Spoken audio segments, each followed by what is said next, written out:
Jason-born shaky cam rules.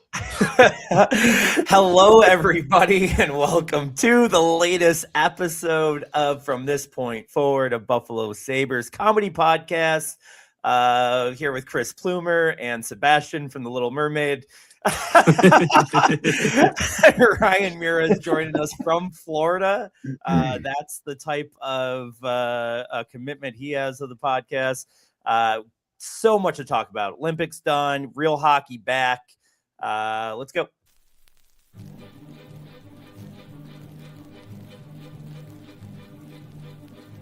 Let's acknowledge the fact that in one of your favorite movies of all time, you thought the slogan was "Ducks quack forever" instead of "Ducks fly together." No, so it's you also bad. think they live in wells. It's the whole theme of the movie, Lou. But he had the duck call. They go quack.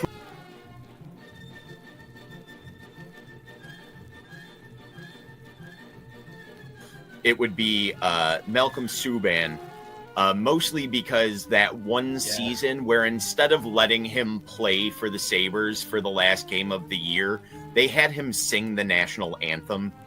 And it was a real, like, you're under contract. The season is over. We know you've only gotten to be up here a couple of times. How about you come back up here? Oh, great. I'll put my pads in the car. No. You won't need them. Just make sure you warm up the pipes when you're driving down the 90.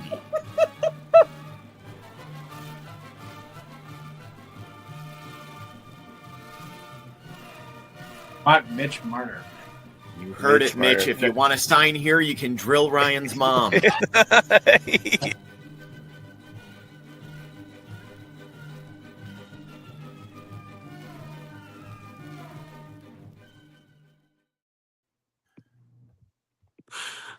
Well, I think I got it going here.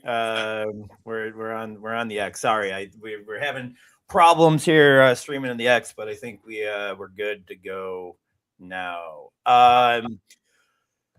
Whoa, dudes! A lot going on here as we get back into Sabre season. I think we need to at least acknowledge the Olympics in general. I want to talk about that. Were so great.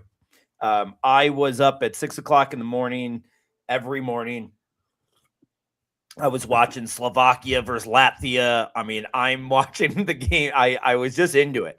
I think, I know that there's been a lot of discourse about what's better, this or, going back to the amateurs. I just thought this was a great tournament. It was a lot of fun. And I really enjoyed watching it.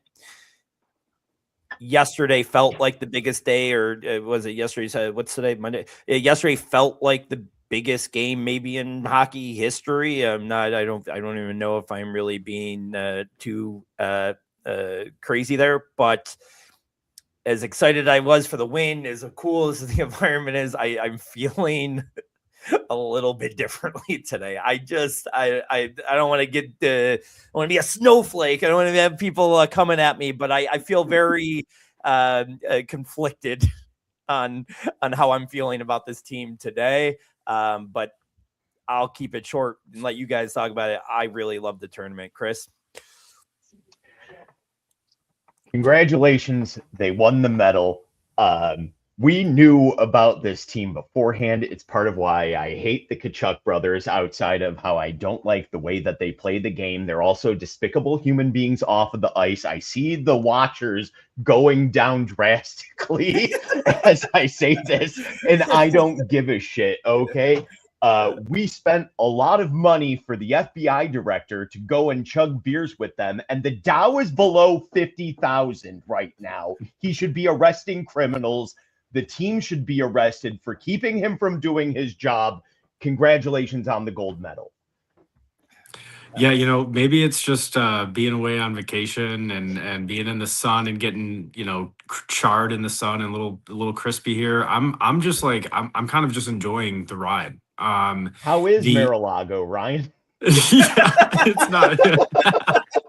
Yeah, this is the state sponsored media coming right here. I No, it's what I was actually most impressed by, and it's not really anything about like the team itself, but hockey down in Florida is way bigger than I thought it was. Like I gained a lot of respect for, the Stanley Cup being in Florida, right? Like you think about that and it's like, that kind of sucks. You want the hockey purists to get the Stanley Cup, but man, there's a lot of hockey fans down here. I mean, I went to a bar in I think it's called Palmetto, Florida, and it was packed. Like right at 8 a.m. they opened. They had, they were serving and they had breakfast sandwiches and everything. And man, that place was packed. So yeah, it was just fun to be out like watching a game. And yeah, thoughts about the country and political, stuff aside, I just, I really like that it's, when you think about the tradition of the Olympics, right? It's like everyone coming together from different countries. And I mean, it's historically happened during a lot of like political turmoil. There's always a political element to it, right? You can't avoid the Olympics without there being a political element to it. But I just kind of like appreciate all of it. Now, some of the stuff that happened afterwards, I share your guys' thoughts on that. I'm not like celebrating those things. Let me make myself clear. But I just like that the result was amazing. That was one of the most entertaining hockey games, and I don't want to take away from that either. It's like at the end of the day, like I just want to revel in the fact that that was such a completely, captivating game. Like, very rarely, I know it's 2-1 hockey game, and like, people that don't watch a lot of hockey might look at the score and scoff, but there was not a single second of that game that didn't just have you gripped. It was just, the second period that Canada just completely taking it to the US, and really for most of the game they did. The shots showed that, but Hellebuck standing on his head when Bennington did that in the World Cup of Hockey or the Four Nations tournament, whatever it is. Yeah, it was just really fun to watch. So I'm glad they got the result. Sure, Canada was probably the better team, right? That's McKinnon's statement. I think he looks like a sore loser coming out and saying, who do you think the better team was? Come on, man, you gotta have some grace and know to keep your mouth shut there.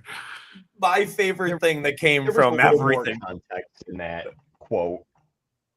I don't have it in front of me right now, but there was a little bit more of like, they won, we lost, tell me who is the better team. It wasn't just straight up, we're better than them, if I can defend Canada a little bit. My favorite thing that came from the whole day, the whole game, the whole aftermath was McKinnon looking at the stuffed animal. That kid is so, dude, he looked at the stuffed animal and looks at the guy and goes, like, he was so mad that he was getting handed a stuffed animal after that. That is the most. Can we just talk about how that is? You have no, to sit I there. love it. Come on. It is the most embarrassing. Forget even the stuffed animals. Just having to sit there for knowing that you just lost, like we said, the most important game in hockey, for name how many years, and you lose that game and you have to sit around full uniform for like an hour just to sit there and get second place. They should let them go back for a little bit, come out in sweatpants like they deserve. That is, and then you're gonna hand them. Then you're gonna hand them stuffed animals, dude. I was losing my shit. That's so great. What could be worse? What would be even funnier than stuffed animals? Because I don't know if there is an answer. You have to put the gold medal on the winning team after you lose. God, just let it. That would be funny. Reinhardt would obviously pick Jack, right? That's one thing I want to talk about before we move on to like Sabres talk and stuff. And this is like, again, I don't know if I want to call him my favorite person right now or anything, but like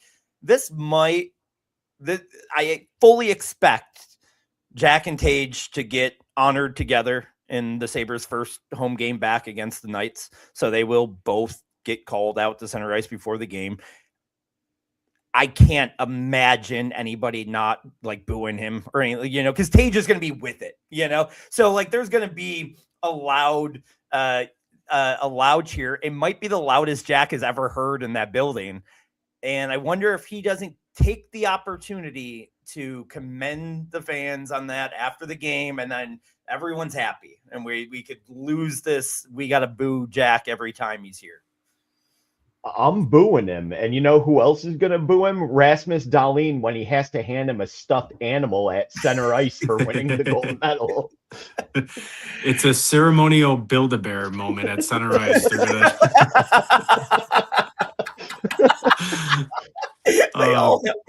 That's great. Yeah, listen. First of all, it is cool too that Tage is going to be in New Jersey getting honored with Jack Hughes on Wednesday. That was the first I looked at that. I was like, oh, that's pretty neat. But will he be there? I know he's not playing.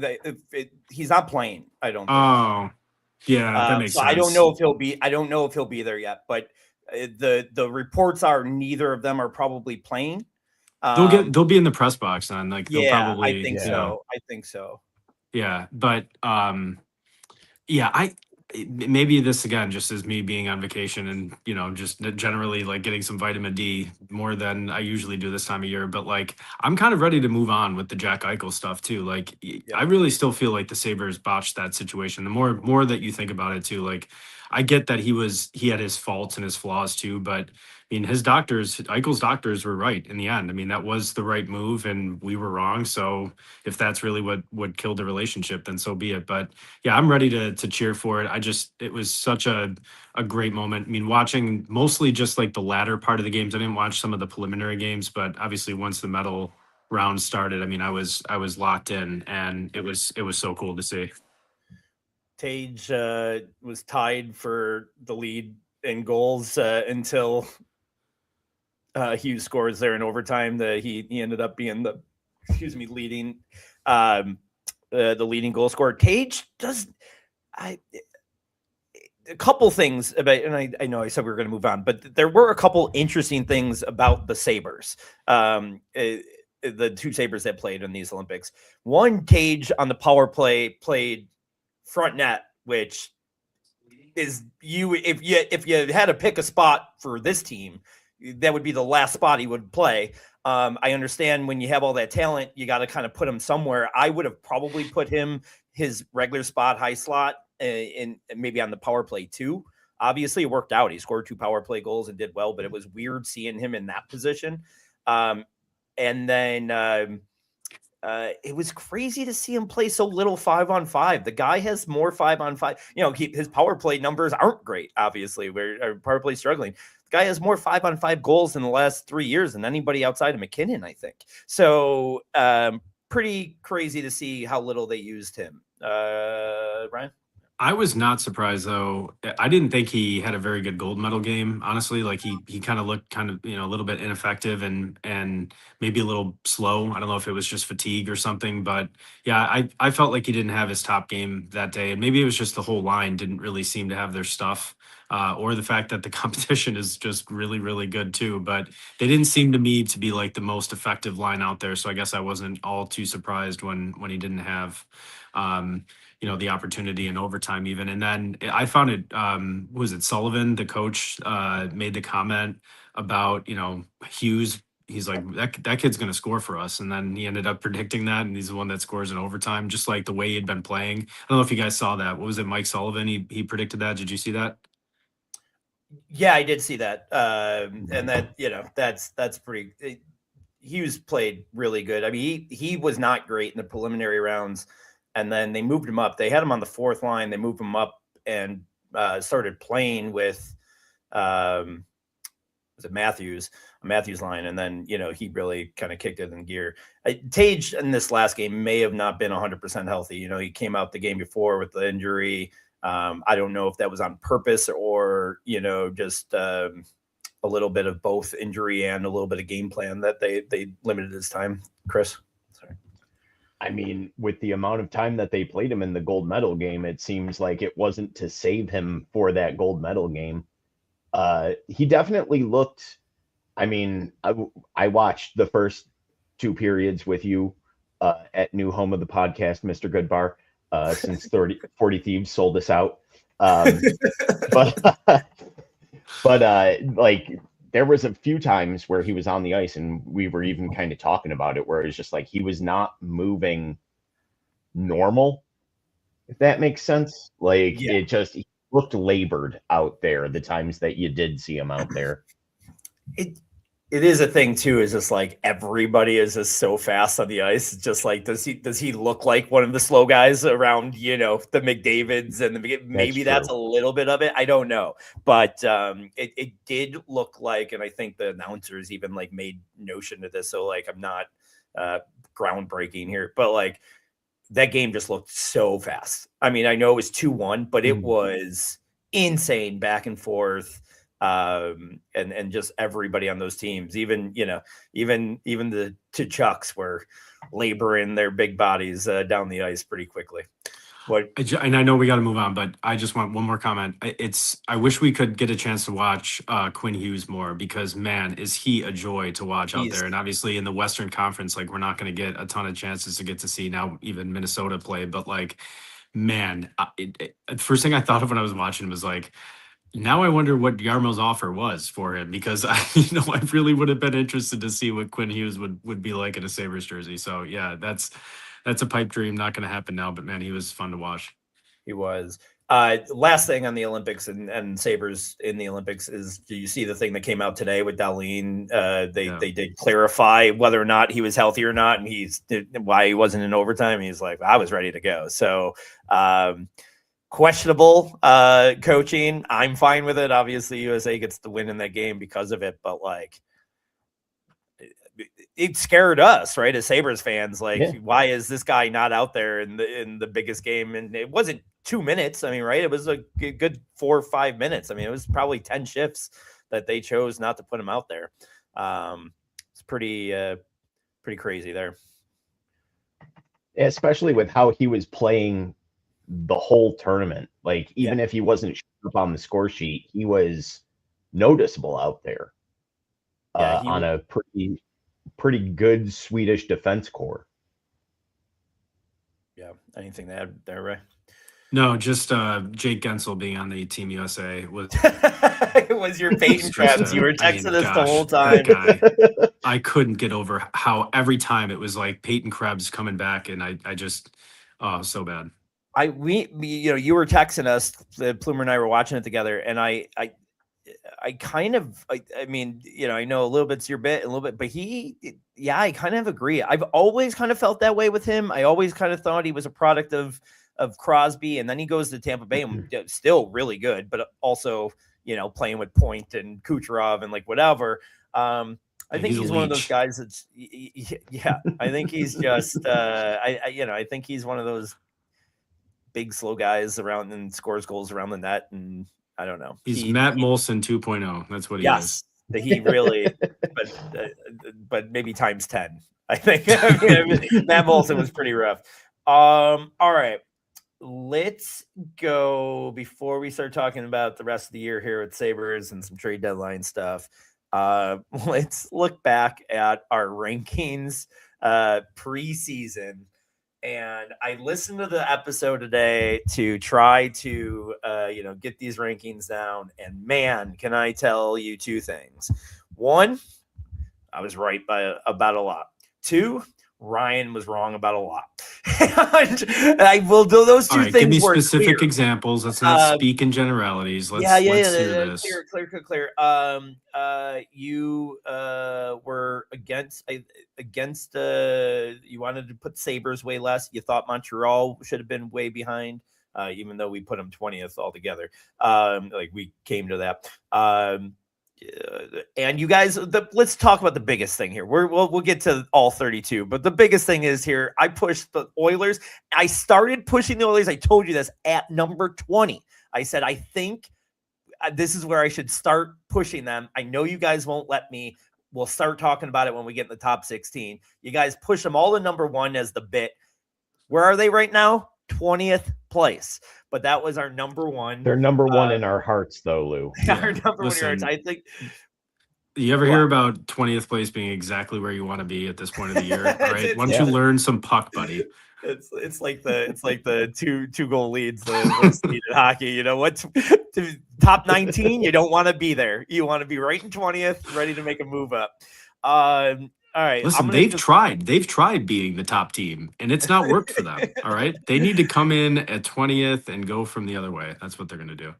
I'm gonna start from the back and do our rankings compared to where they are now, and then we're all gonna kind of pick one or two where we think we were right, wrong, or things that might change here. So our rankings were somehow we ended up on Kraken. I know I did that during that podcast too. I was doing the Kraken thing, and Chris called me out of it.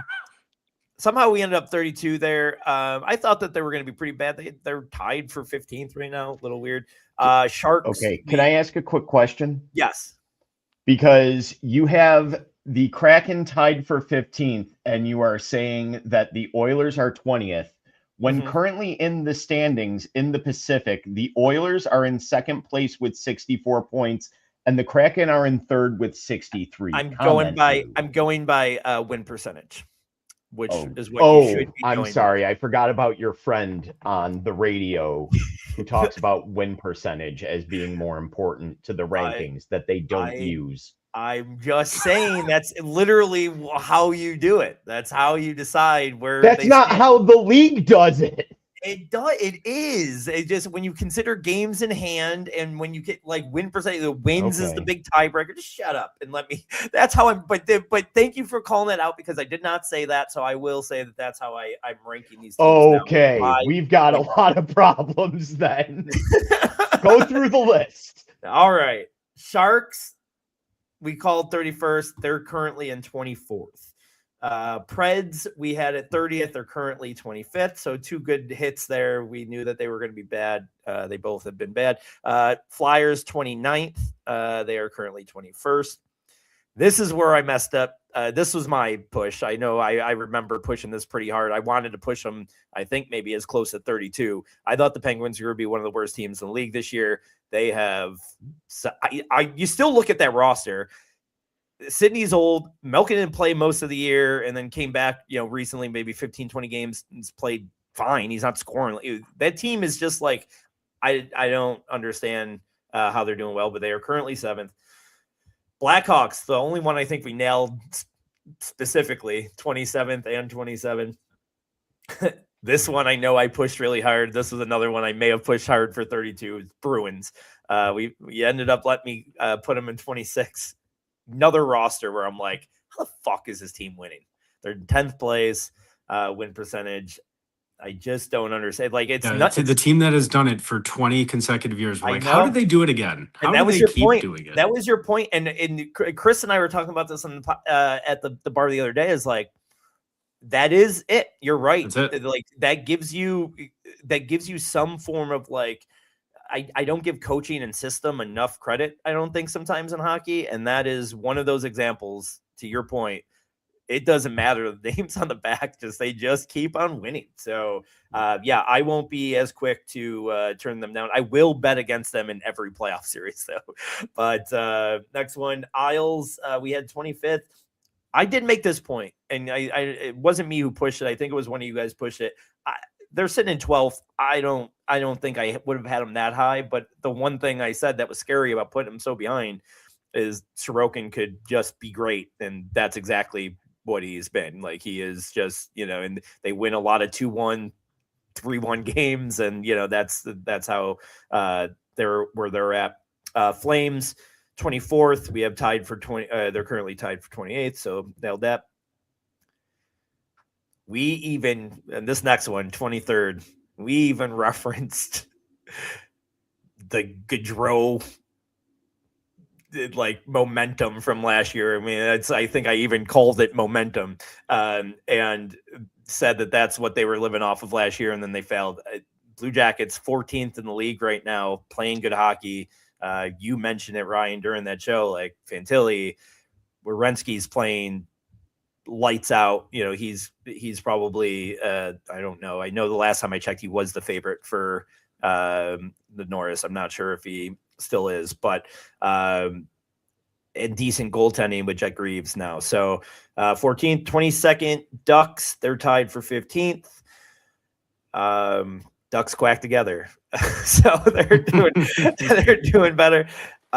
Canucks, we had a 21st. I don't know how we did that. I don't know. That seems like we just, because that roster looked the way it's playing. They're in 32nd right now. But even looking at the roster, thinking about where I was at with them, I was like, I don't know how we got so far. I think that was just kind of one of those things where we just forgot about them. We forgot they existed. Yep. We forgot they existed, and we ended up 21st. They are clearly 32nd. And this is where it gets a little bit interesting. These next three teams, I think four teams, honestly, I remember and listening today, we kind of like had them in the same tier and really didn't know where to put them. And there was a lot of like youth, but they hadn't won before. But Montreal, we had 20th. They're currently in 6th. We settled on the Sabres at 19th, currently in 9th. Red Wings at 18th. They're currently in 8th. And then the Wild at 17, currently in 5th. Those four teams are honestly the three in the Eastern Conference, like Sabres, Red Wings, and Montreal. Like that could happen. I don't like the Lightning that much. I know we're going to talk about them here briefly, but like I think all three of those teams are really good hockey teams, and that's fun. And the Wild, obviously we didn't know about Quinn Hughes at that time, but they've been playing really good hockey. They're in 5th. We went Rangers at 16. They're 30th. I don't know why we thought they might have made a resurgence there, but obviously that hasn't gone well. 15, we went Utah. They're 17, so that was good. 14 Sens, tied 18, good. 13 Caps, they're in 19th, decent. Somehow we ended up with the Blues in 12th. They are currently in 31st place. I don't know how we got there. Again, one of those teams that maybe we just forgot about for too long. We're like, oh, we got to get them up. But for some reason, we thought maybe it was Bennington's Four Nations play, but we ended up putting them in 12th. Tampa, 11th. They're currently 2nd. That's another team that just is like, Hedman's hurt for most of the year, and then this dude Radish that I've never heard of is now their power play bomber from the defense, and Hedman's back and he can't even get on power play 1 because this guy's so good. It's just like these good teams, they just keep churning these players that I don't get it. Jersey, we had in 10th, crazy. 26th.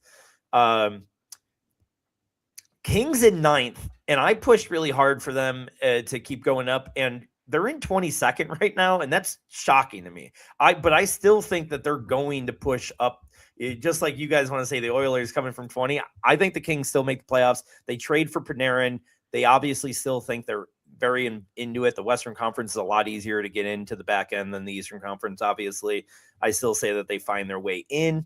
Jets, 8th. They're tied for 28th. Hellebuyck really has had a pretty rough year outside of what just happened the last few weeks. And I don't know really enough about what's going on up front for them because they have Kyle Connor, Scheifele. Like those guys haven't been hurt.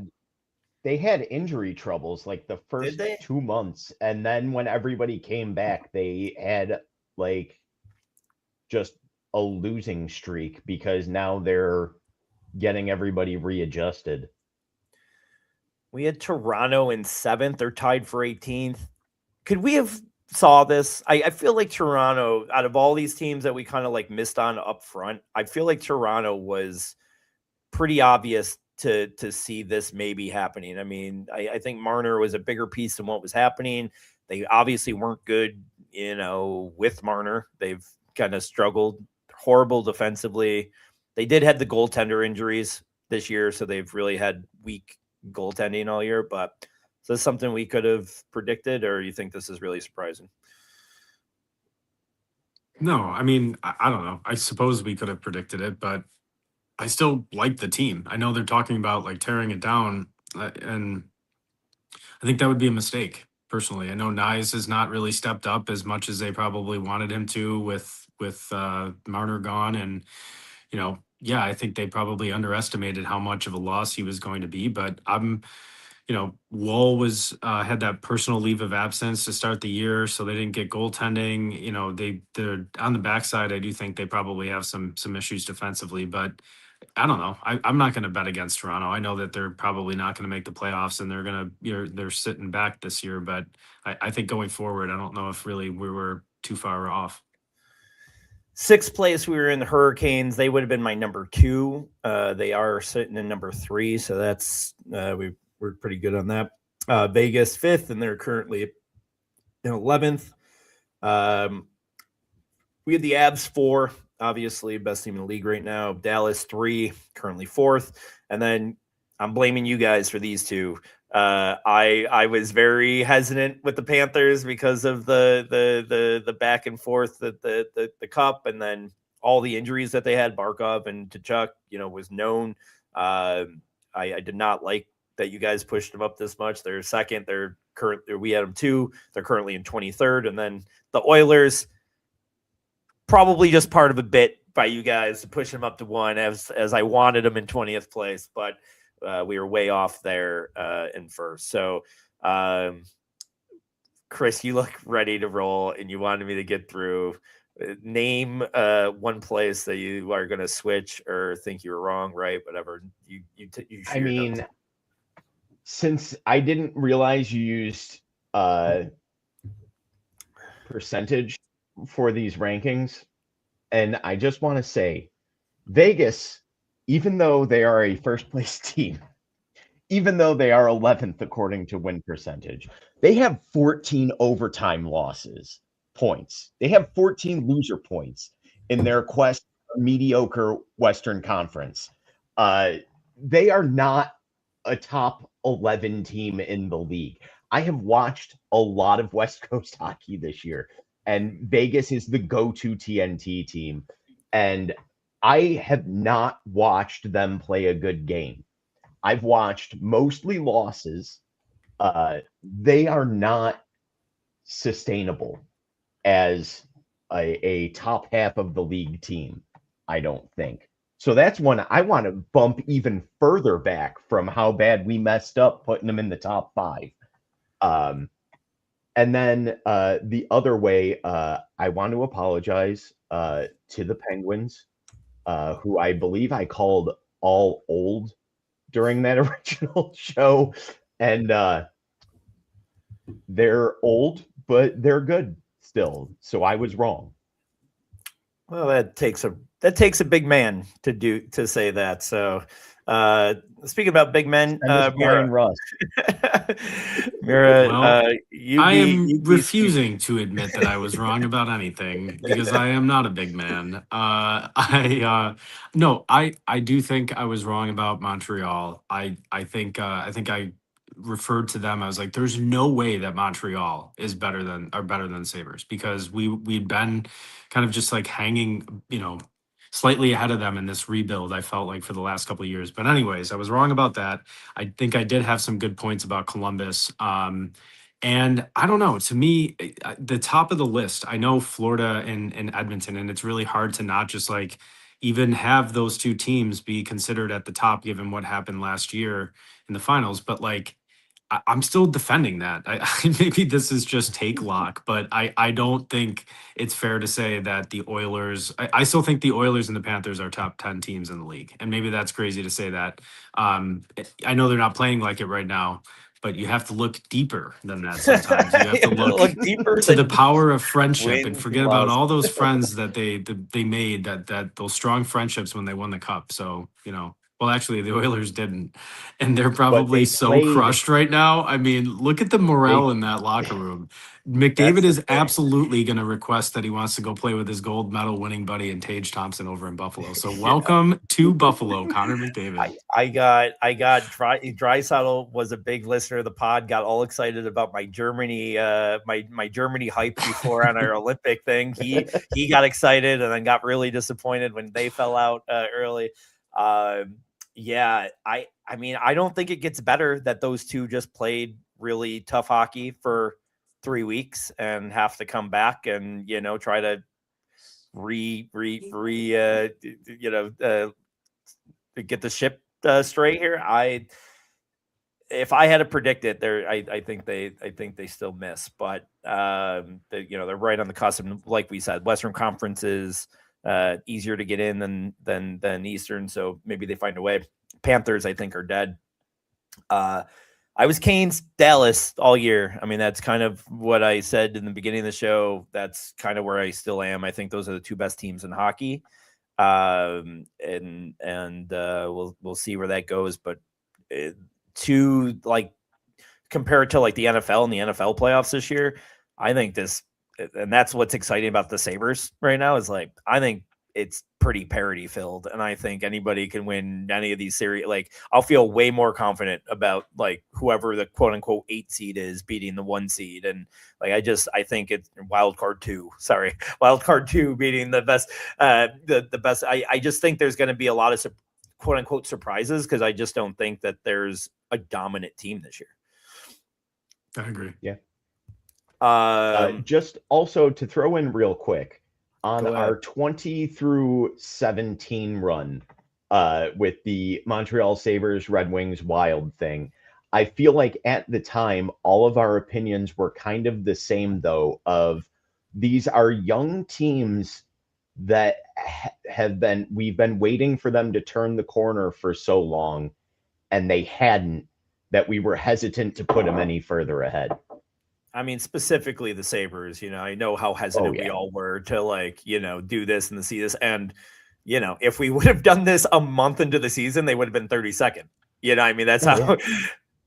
To me, though, it feels like there's one team in that group that it's least likely to sustain this success, and that's the Red Wings to me. I feel like they're the least. I don't believe that they're actually in that group of those other teams where I think Montreal, Buffalo, and Minnesota, now we've established ourselves as part of that group of being legit contenders, at least for winning a round or two. That's all, we'll say that. That's about as good as you can ask for right now.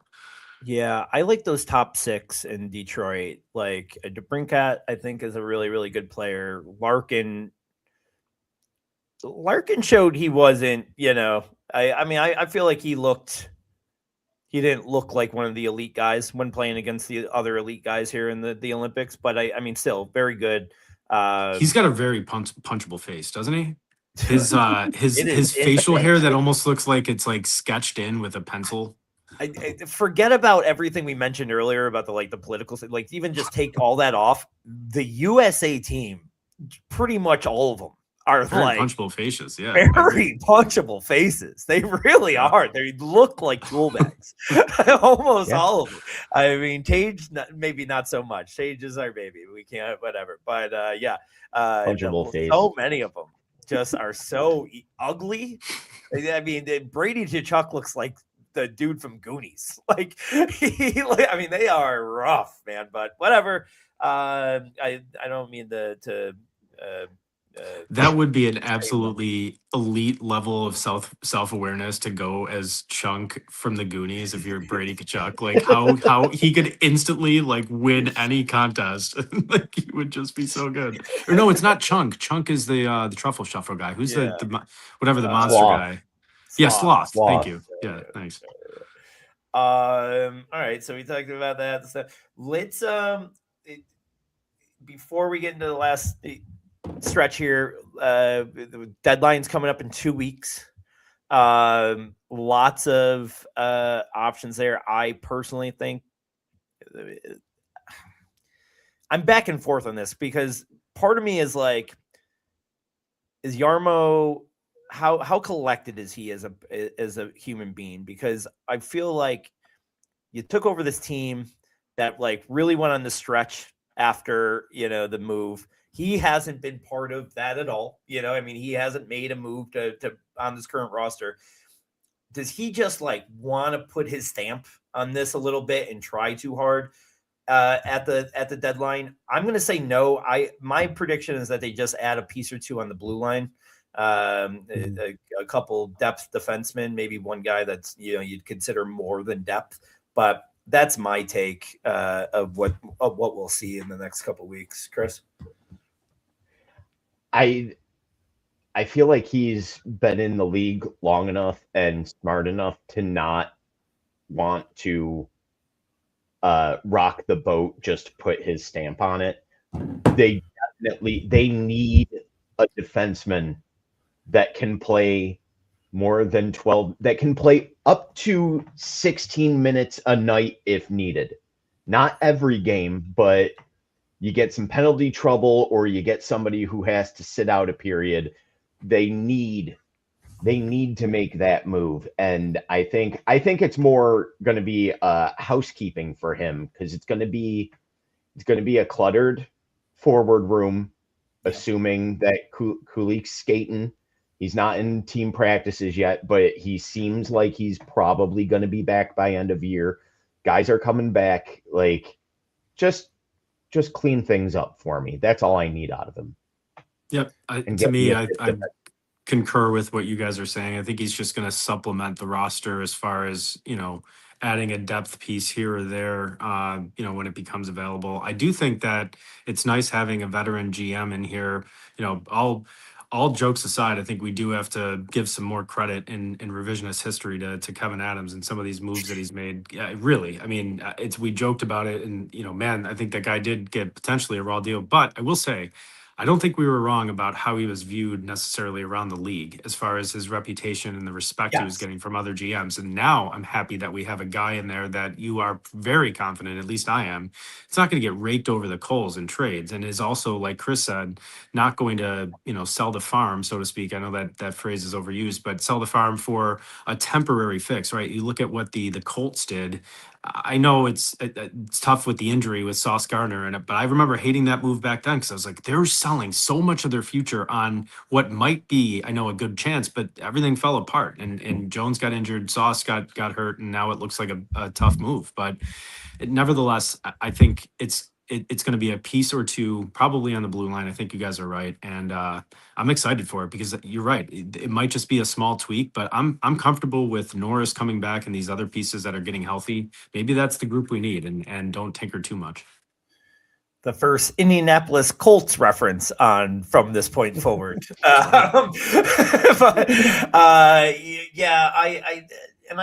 That's not even like for me. Like, I don't even feel like I'm really selling them short or him short here by saying that. And it just really it truly is a logjam up front. And I don't know if they're not good. I mean, these teams that we talk about, like the Oilers and even the Avs a little bit, that don't have third and fourth line guys, the Kings, all these teams are like, they would love to have some of our third line players on their third line or third or fourth line players. Like we are really deep for a good team. There's not too many good teams that you're like, oh, name your rental when it come in and step into the third line. I don't know what that rental guy is, but like outside of Stamkos, like that type of guy, like who's coming in and taking one of these guys' spots? And even Stamkos, I would kind of be like, well, who's he taking out? Like I mean, I'm really Krebs. I mean that and Krebs, I mean, not for nothing, I don't think Krebs has a spot when everybody's healthy. As much as so. So there's that. I do think that the moves, defense, UPL seems healthy, so I think they'll want to see that maybe a game or two before the deadline, before feeling 100% comfortable in goal. But I think they'll feel comfortable there. I think this team's good enough to just really whatever. I will not feel like they can't win a series. There's not a team in the league where, I mean, maybe when you talk about the Canes, who looks like it possibly is our first round matchup the way it would be right now, but like. I wouldn't feel tough. I want them to have a little bit more toughness up front, but it's just like those type of hockey trades don't happen this time of year. You're not going to trade I guess Jack Quinn's the one we always come back to for this. And maybe he is the guy you can do this with because of his age, but like, you're not trading a Jack Quinn or I'm trying to think of a better example, but just for like, name your 30-year-old physical forward. I just don't see that happening. I would like that. I would like to see one of those guys, one of those forwards that are on the smaller side be transferred for a more physical aspect, but I don't know if that's, going to happen so easily. So we'll see that. I told you guys to try to prepare, to maybe like think about some of your favorite deadline deals of all time. Anything specifically come to mind for you? I'll start. Ryan, you got anything? Sure. The first things that came to mind when I thought about trade deadline deals, Joe Juno was one of my favorite moves. I it absolutely did not do anything. I mean, I think maybe the guy had like one meaningful game as a Saber that year, but it was cool seeing Joe Juno in a Sabres jersey and a goat head jersey. That would be a great pull of a jersey to find like nowadays, like walking around KeyBank Center with one of those. Steve Bernier was another one. Obviously, you know, That's fun. he comes in and scores right away. It's like that's the one thing I remember about the. Wasn't his name too like the Big Bear or something Big too? Bear, he scored I mean, 2 goals. where did this that first come game. from too? Who gave him that nickname? I mean, that had to be a joke. Like, I also just whatever that's another episode. We can save that. I don't know. Usually, like the deadline has. I mean, I miss the days of like the TSN trade deadline day where you just like lock in, and this was like 2010. You know, 2010, 2013. Like that time frame was like just amazing. I loved the Cassian deal for Hodgson. That I mean, of course, I loved that deal. But Cody Hodgson coming to Buffalo for Zach Cashin was another one. So yeah, those are three that stand out for me.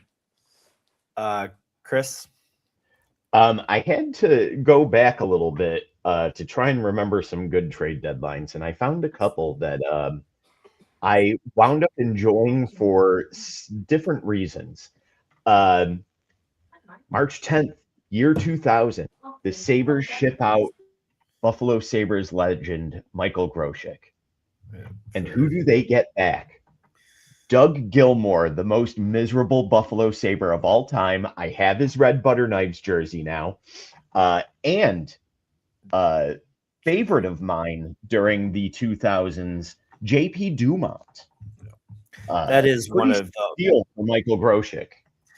that was one of the all-time best Sabres trades. And the other one, the year before, March 23rd, 99, hated Buffalo defenseman Michael Wilson, sent to Florida for Rhett Warner and a 5th-round pick that turned into goaltender Ryan Miller. Yeah, that one's great. I was such a we've probably talked about in this podcast how big of a Mike Wilson fan I was. I have his jersey. I made my father buy his jersey. The last year at the Odd, when they unveiled the new goat head jersey, they did like a party at the old Odd to unveil it, and then obviously they had them there to purchase right away, to try to.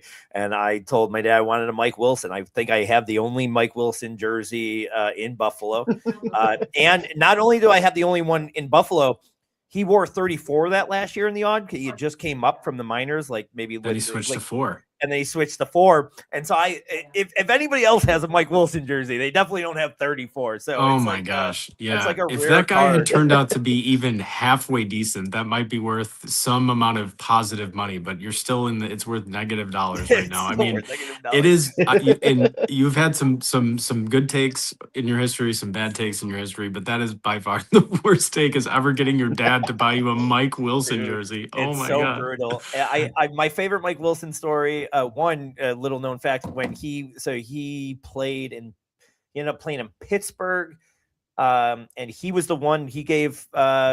Never hit anybody once in Buffalo. It was a 6'6", I mean, a monster. Never hit anybody. He gave LaFontaine his last concussion with the Pittsburgh Penguins. He caught him coming over the ice and gave LaFontaine his last one. Ended his career. That's good. My favorite Mike Wilson story is that one time I heard Muckler talk about him when they Buckler talked about him like years later, and he talked about drafting him, and he goes, the scout said he played a really great game. It must have been the only one he ever played. like Muckler, like legit, like shit. I mean, the dude is like still in the league. Muckler just didn't give a fuck. You guys mentioned a lot of good ones. One that goes like unnoticed a lot because I believe that they didn't make the playoffs this year. Like, I don't even think that they were like, I think that was like the first year that they didn't make it, but whatever. They get Shatan from Edmonton for Craig Miller and Barry Moore, like two just, fourth line guys that were nothing, never turned into anything. He turns out to be one of my favorite players of all time. I'm going to use one because he turned out to be one of my favorite people in life. And that's 1981 when we get Rick Martin when we trade Rick Martin. I apologize. We traded Rick Martin. We get 1983 first round pick that turned out to be Tom Barrasso, and then a third round pick, Colin Chisholm. Martin never, I think he scored like 10 more goals in the league after that trade. Like he was done. So we get Barrasso. So your favorite trade was shipping off a Sabres legend when his tires were out kicked. Well, here's the reason why, because this trade tree is awesome. Are you ready for it? I have it. I tracked through. It still lives today, this trade tree, all the way from 1981. So we get Barrasso and this Colin Chisholm. Later, we trade Barrasso in a third for Doug Bodger and Darren Shannon. You're going to hear some great names here. Doug Bodger was one of my least favorite players when I was a young kid, and just like I already knew I didn't know the game well, but you knew early on, just from your dumb uncles or whatever, you had to pick somebody to hate. You're Krebs, and it wasn't Mike Wilson. How did this happen? It was Doug Bodger, and I hated him. But okay, so we get that. So now Darren Shannon becomes part of the deal for Gord Donnelly, a 5th round pick that turned out to be Yuri Himalev and Dave McLean. Bodger, we sell for a 1st rounder that turned out, this is great. We sell Bodger for a 1st, Vaclav Varada in the 4th. 4th was Mike Martone. Varada obviously becomes a great player for us for years. The 1st is great. We end up trading the 1st later on. That 1st round pick that we traded ended up being Danny Briere. Little known fact, but obviously we didn't pick him. We traded that 1st that turned out to be Briere and Craig Muni on top of that in a deal for Grosek and Daryl Shannon, Darren's brother.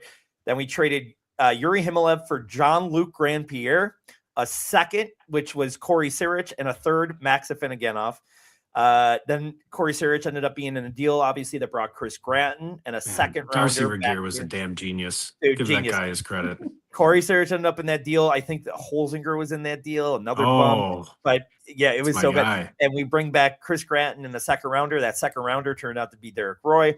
Grosek, like Chris says, ends up going for Gilmore and JP Dumont. Varada for Sabres legend Jakub Klepis. And you're like, what, dude? Well, the next trade that we trade Jakub Klepis for Mike Rear. So thank you, Varada. We literally go from we went from Varada to the Black Varada. That was it just quickly. Gratton obviously goes for Briere, which was another trade at the deadline that we didn't mention. That was a year they missed the playoffs and just were like, Gratton, was a sell piece, and they say, "Hey, give me this kid," and he turned out to be great. We mentioned Roy was picked with one of those picks. We end up trading him for Steve Ott and Party. Ott and Miller obviously go in the deal for Halleck, Stewart, Carrier, 1st and a 3rd. Halleck in that 3rd go for Newvert and Klessa. A 2015 goes with others to get Kane, Kasdorf, and Bogosian. Then Newvert then for Chad Johnson in a 3. Kane goes for a 5th, O'Regan in a 4th. We ship that 1st and Gooley for Montour. And then Montour gets traded for a 4th that turned out to be I lost it there, but somebody else that's currently playing on the team. So the insane 46-year trade tree with that. Also going back to these trades, like through these trades and looking at this, never knew this. You guys know that like Ted Nolan was part of the Sabres organization as a player? He never played a game, but we traded him to the Penguins for cash, which is kind of racist. But I mean, that seems a little weird now looking back at it. That was not PC. But it's crazy to think that they did Ted Nolan dirty one more time that we didn't know about. That is crazy. So crazy. I legit did not. This is the first I ever knew about it. And I even double checked. I was like, this can't be that Ted Nolan. It was that Ted Nolan. Traded him for cash to the Pittsburgh Penguins. Played like 10 career games with the Penguins, but funny looking back at that. All right, as we wrap up here, 25 games in 51 days.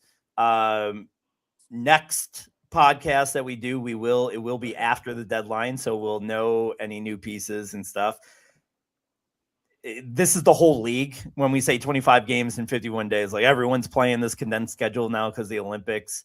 To your point, Chris, like, I want to get in a couple defensemen here that can take some more minutes.